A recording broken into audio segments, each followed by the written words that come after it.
Russia ও উত্তর কোরিয়ার সহায়তায় পারমাণবিক অস্ত্র তৈরির দ্বার প্রান্তে পৌঁছে গেছে মিয়ানমার, এমনটাই বলছে আন্তর্জাতিক গণমাধ্যম।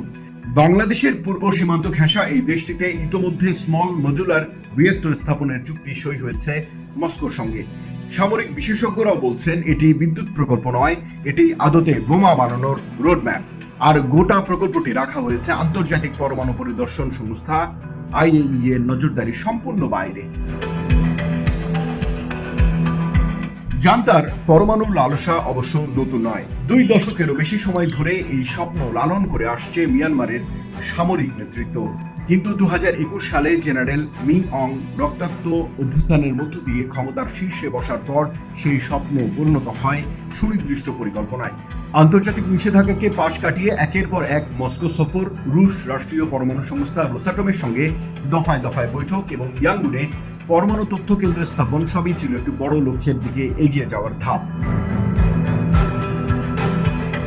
2025 সালের মার্চে মস্কোতে পুতিনের সঙ্গে মিং অং হ্লাইংয়ের চুক্তি স্বাক্ষরের পর মুখোশটা পুরোপুরি খসে পড়ে। জান্তা সরকার একে বিদ্যুৎ সংকটের সমাধান বললেও প্রশ্ন উঠেছে, বিপুল প্রাকৃতিক গ্যাস আর জলবিদ্যুতের সম্ভাবনা থাকা একটি দেশ কেন $1 বিলিয়ন ঢেলে পারমাণবিক চুল্লি বসাবে? উত্তর একটাই, জ্বালানি নয়, লক্ষ্য পরমাণু অস্ত্রের সক্ষমতা। এই সন্দেহকে আরো জোরালো করেছে ফাঁস হওয়া গোপন নথি।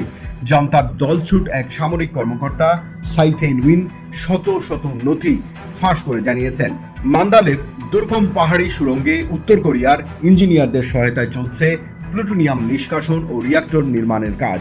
আন্তর্জাতিক পরমাণু নির্দেশকরা সেই নথি যাচাই করে স্পষ্ট জানিয়েছেন, এই প্রযুক্তি ও যন্ত্রপাতি দিয়ে বিদ্যুৎ নয়, কেবল পরমাণু অস্ত্রই তৈরি সম্ভব। 2026 সালে এসে ছবিটা আরো স্পষ্ট। গত ফেব্রুয়ারিতে মিয়ানমার, উত্তর কোরিয়া, রাশিয়া ও ইরান মিলে পশ্চিমা বিরোধী এক নতুন নিরাপত্তা জোট গঠনের ঘোষণা দিয়েছে। কূটনীতিকরাও বলছেন, রাশিয়া ও চীন সরাসরি মাঠে নেমে উত্তর কোরিয়াকে ঢাল হিসেবে ব্যবহার করে মিয়ানমারকে পরমাণু শক্তিতে সজ্জিত করছে। একবার এই সক্ষমতা হাতে পেলে মিয়ানমারও উত্তর কোরিয়ার মতো আন্তর্জাতিক সব নিষেধাজ্ঞাকে বুড়ো আঙুল দেখানোর অবস্থানে চলে যাবে। বাংলাদেশের জন্য এই পরিস্থিতি শুধু ভূ রাজনৈতিক উদ্বেগ নয়, এটি সরাসরি অস্তিত্বের প্রশ্ন।